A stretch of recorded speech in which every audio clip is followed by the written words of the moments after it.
مرحبا بكم. C'est un plaisir de vous rejoindre. Alors on va voir entreprendre au féminin. Et je commence de présenter mon projet comme déjà je me présente. L'activité de ma société c'est l'audit, le conseil, l'assistance, le développement dans le domaine des ressources humaines et sociales. Et puis notre vision, chaque entreprise doit avoir une vision claire. Dans la logique de performance et d'innovation, nous désirons être le leader national dans le domaine d'audit, de conseil, d'assistance et de développement, en management des ressources humaines pour vous aider à atteindre efficacement vos objectifs de performance selon le contexte de la responsabilité sociale de l'entreprise. Notre mission est d'offrir aux clients des outils de performance dynamiques et innovants pour créer un environnement convivial, sain et un sentiment d'appartenance à leurs employés en leur donnant la capacité de créer des changements positifs, aux parties prenantes une énergie pour assurer un développement durable et aux associés des catalyseurs d'innovation et d'efficience. Nos valeurs. Nous croyons que l'innovation génère l'estime de soi, que la confiance s'appuie sur la transparence de l'honnêteté, que la performance génère l'épanouissement, que la diversité des gens crée la synergie. Notre finalité, d'avoir toutes les personnes satisfaites dans leurs entreprises. Alors, l'entrepreneuriat. L'entrepreneuriat au féminin ou bien au masculin. Aujourd'hui, on va voir au féminin.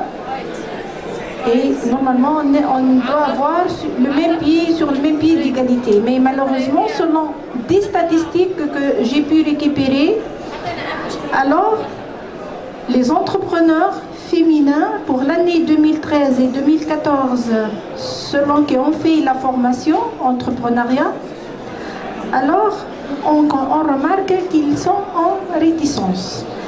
On est en 2013, déjà on est plus important.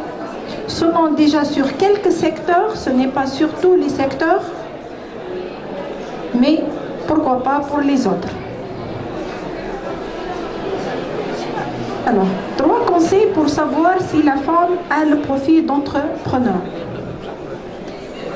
Avoir une vision claire, savoir où vous voulez aller et ça le plus concrètement possible est essentiel. Trouver son talent, quelle est votre arme secrète, ce qui rend votre business unique et différenciable. Et préserver, lorsque nous cherchons à résoudre un problème, nous avons tendance à essayer 1, 2, voire 3 approches. Et on sait que la femme, déjà, elle a fait ses preuves pour la gestion de son foyer, qu'il est déjà de ses enfants. Et nous avons déjà aujourd'hui les cadres et tous se sont été gérés par une femme. Et pourquoi pas on ne le voit pas aujourd'hui dans d'autres secteurs. Est-ce que la femme a un profil d'entrepreneur? On va voir qu'est-ce que ça veut dire un profil d'entrepreneur. La notion de compétence, on a 3 notions essentiellement. Savoir, savoir-faire et savoir-être. Le savoir, c'est l'ensemble des connaissances. Le savoir-faire, c'est maîtrise d'outils et de méthodes et les habilités. Qu'est-ce qu'on sait faire? Et savoir-être, attitude et comportement, c'est nous-mêmes. Alors, les compétences de l'entrepreneur. L'entrepreneur doit posséder 3 sortes de compétences. Les compétences techniques, fonctionnement des équipements, des procédés de fabrication, c'est le savoir. Les compétences conceptuelles, vision, stratégie, ce sont les savoir-faire. Et les compétences interpersonnelles, leadership, c'est le savoir-être. Et aussi, on trouve bien ça, les critères dans une femme entrepreneur. Savoir avoir la capacité à développer son entreprise d'une façon exceptionnelle, performance de croissance, apporter une valeur ajoutée à la méthode de développement et innovation, maîtriser un certain nombre de domaines d'apprentissage et management. Savoir-faire, gérer l'entreprise, gérer les opérations, la trésorerie, les actions, marketing, les ventes, les ressources humaines, les problèmes, la production des biens et des services. L'entrepreneur doit être une personne multidisciplinaire, maîtriser les disciplines de management. Alors, je trouve très bien que toute femme elle est capable de gérer tout ça. Alors, l'habilité à reconnaître une opportunité, communiquer sa vision, formuler des stratégies, négocier des problèmes sociaux.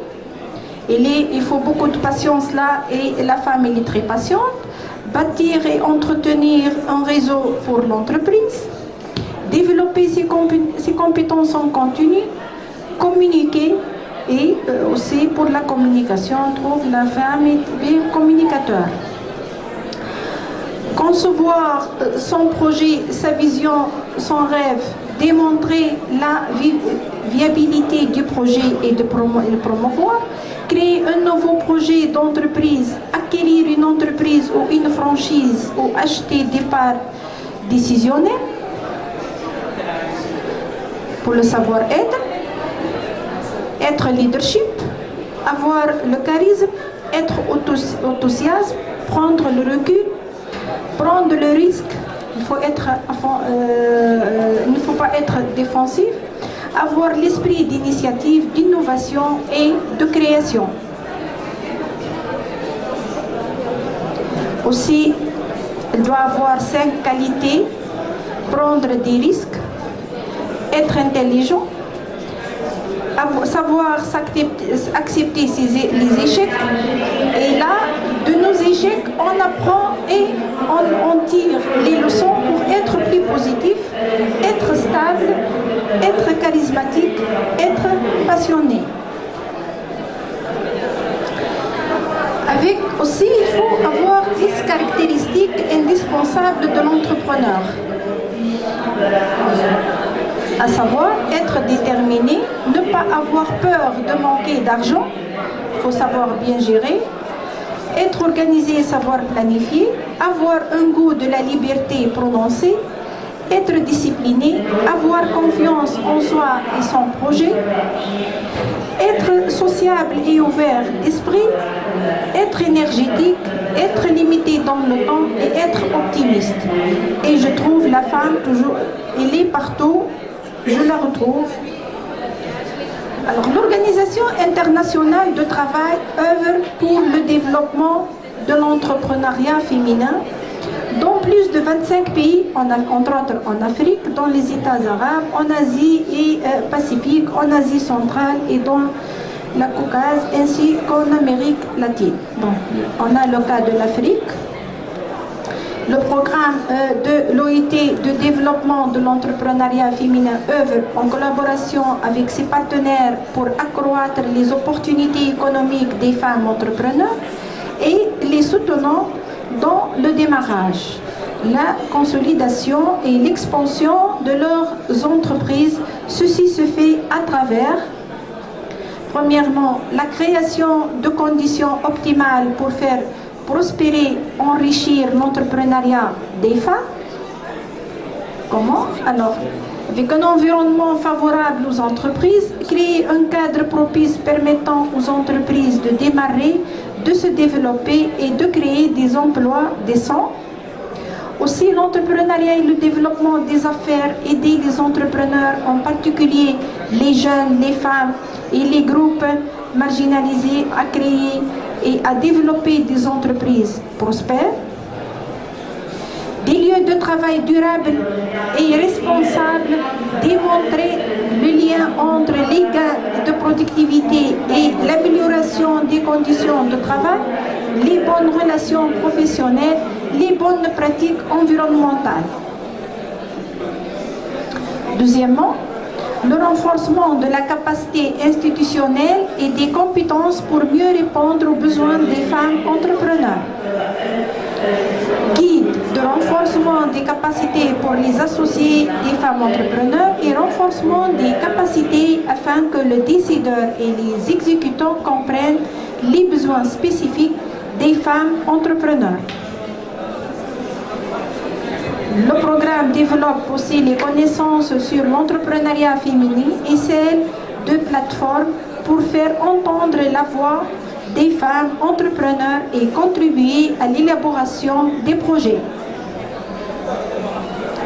Troisièmement, la fourniture d'outils, parce que sans outils on ne peut pas travailler, et d'approches sur mesure pour renforcer les capacités des femmes à créer et à monter des entreprises durables. L'Organisation internationale du travail fournit un ensemble complet d'outils de services consultatifs et de renforcement des capacités des réseaux de formateurs et de partenaires locaux, nationaux et régionaux sont agréés pour l'utilisation des outils et des approches de l'OIT afin d'assurer la durabilité des investissements. Une méthodologie pour les évaluations nationales du développement de l'entrepreneuriat féminin en vue d'identifier et de hiérarchiser les recommandations politiques, organisation du, par exemple, le mois de la femme entrepreneur. Aujourd'hui, à penser à un plan qui fixe un objectif mobilisateur, la progression du taux de femmes entrepreneurs pour enregistrer au futur des femmes créatrices s'articule en 3 axes et ce n'est pas comme on a vu d'après les statistiques et surtout les statistiques ASFAX, on remarque une réticence du nombre des femmes entrepreneurs. Premier axe, sensibiliser, orienter et informer. Sensibiliser à l'entrepreneuriat féminin dans les collèges, les lycées, les centres de formation professionnelle et dans l'enseignement professionnel. Il faut avoir là, je veux dire qu'il y aura une culture dès le début. Alors, constituer un espace d'information et d'orientation sur l'entrepreneuriat féminin, valoriser l'entrepreneuriat des femmes à travers des concours locaux, pourquoi pas. Deuxième axe, renforcer l'accompagnement des créatrices, par exemple à travers les pépinières ou bien d'autres centres d'affaires et autres. Mobiliser les acteurs locaux autour des programmes nationaux. Renforcer la professionnalisation des réseaux d'accompagnement. Troisième axe, faciliter l'accès des créatrices au financement. Bénéficier des avantages fiscaux. On sait bien que pour tout nouveau créateur, il y a toujours des avantages fiscaux et sociaux. Aider les femmes à rassembler une bonne capitalisation initiale grâce à des solutions de financement spécifiques.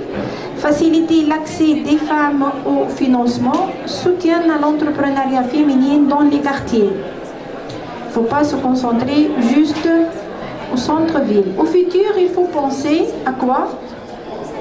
Au niveau des universités, valoriser l'entrepreneuriat et l'entrepreneuriat surtout féminin dans l'éducation, l'orientation et la formation supérieure. Création d'emplois en faisant progresser l'entrepreneuriat féminin, c'est tout l'entrepreneuriat qui progresse. Alors là, et on crée de l'emploi, puisqu'on a un taux très important pour le chômage. Un environnement favorable aux entreprises, créer un cadre propice permettant aux entreprises de démarrer et se développer, de créer des emplois décents. Encourager les femmes entrepreneurs pour l'emploi et le développement. Et merci pour votre attention.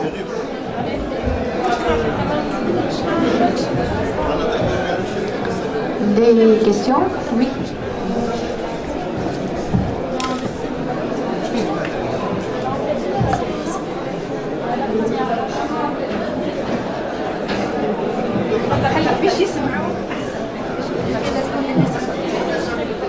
Comment expliquez-vous la baisse du nombre des femmes entrepreneurs à faire? Les critères que vous avez cités, ça peut se faire pour les femmes et pour les hommes. Alors, quelles sont les spécificités de la femme dans l'entrepreneuriat Et vous, en tant que femme entrepreneur, quels sont les conseils que vous pouvez donner à nous, les femmes, pour entreprendre?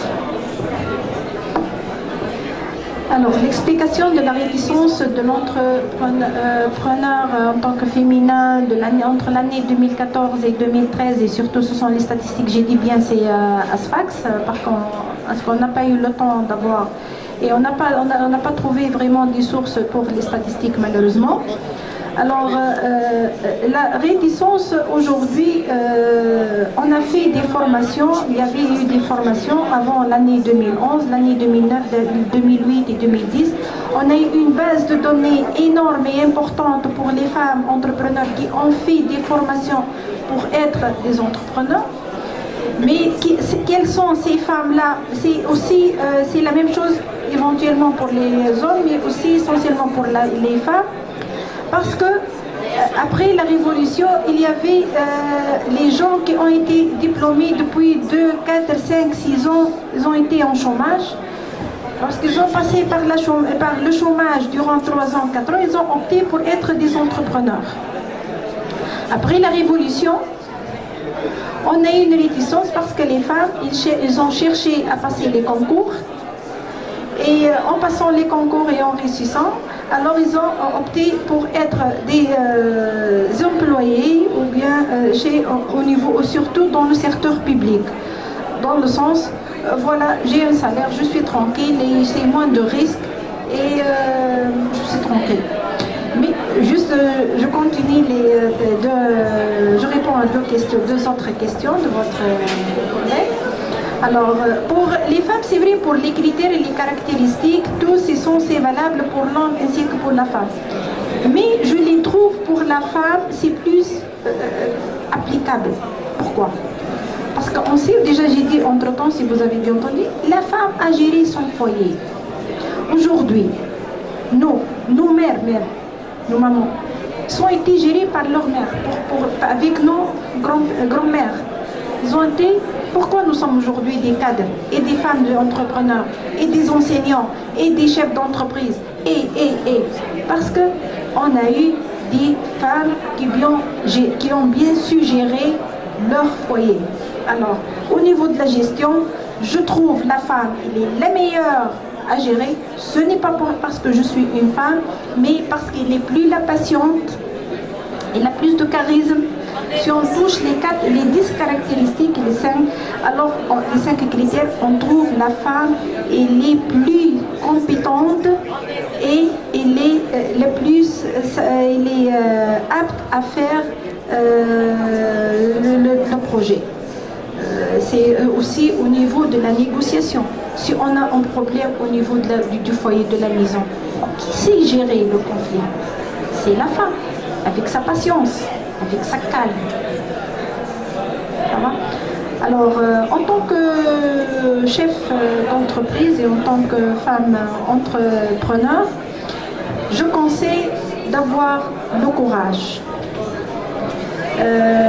d'avoir l'initiative, d'avoir le sens de créativité.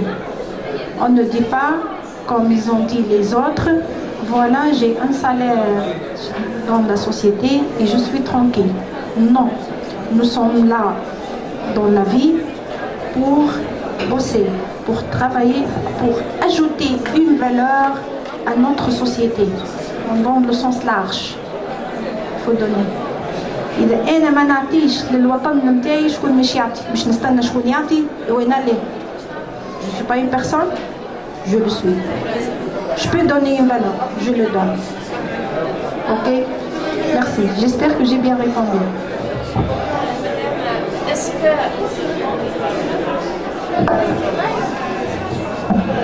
Madame, est-ce que le OIT s'intervient dans le financement des projets des jeunes? OIT, voilà. Dans le financement des jeunes entrepreneurs femmes, est-ce qu'elle s'intervient dans le financement?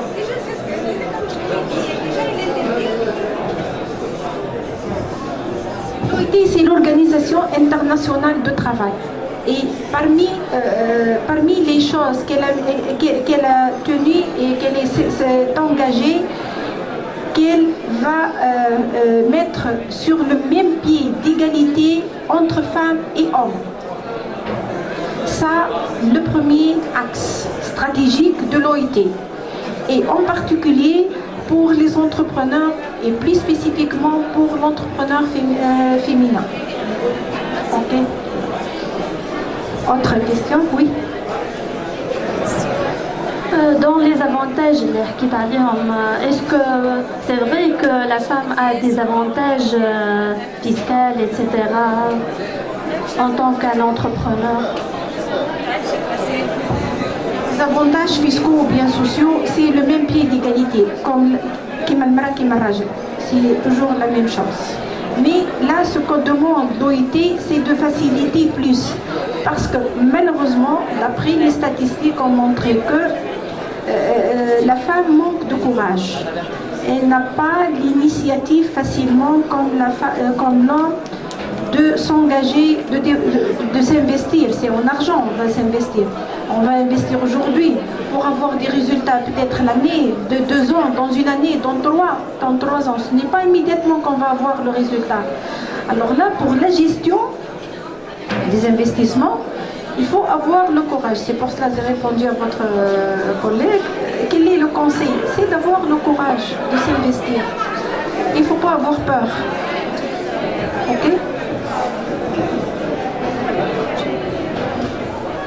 Il y a une notion de OIT, je ne sais pas quoi, j'ai pas compris quand vous l'avez.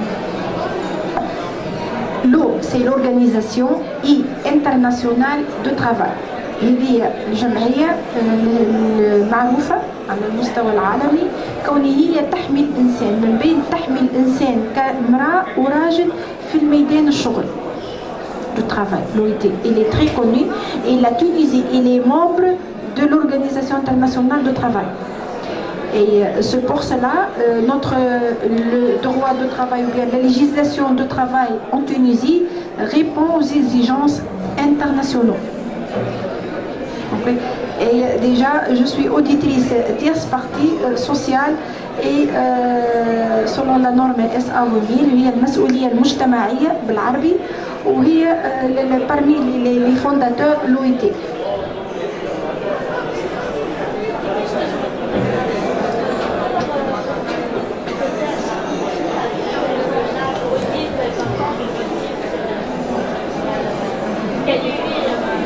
social que ce soit au niveau on fait عندك شركة عندها audit CNSS جات تعمل لها CNSS ولا القباضة جات تعمل في كنترول الشركة entre autres يشوفوا البارتي تاع البي الخدامة l'application du code du travail. Je suis là pour défendre l'entreprise. Et pour l'auditrice sociale en tant que tierce partie, c'est un concours à passer, il y a un cours à prendre et c'est un concours à passer, c'est l'échelle internationale où j'ai l'examen qui me dit comme il va comme ça, j'ai l'examen comme ça, j'ai le diplôme américain, j'ai le diplôme. Mais on peut le faire à l'échelle internationale, même on peut être auditrice à l'extérieur.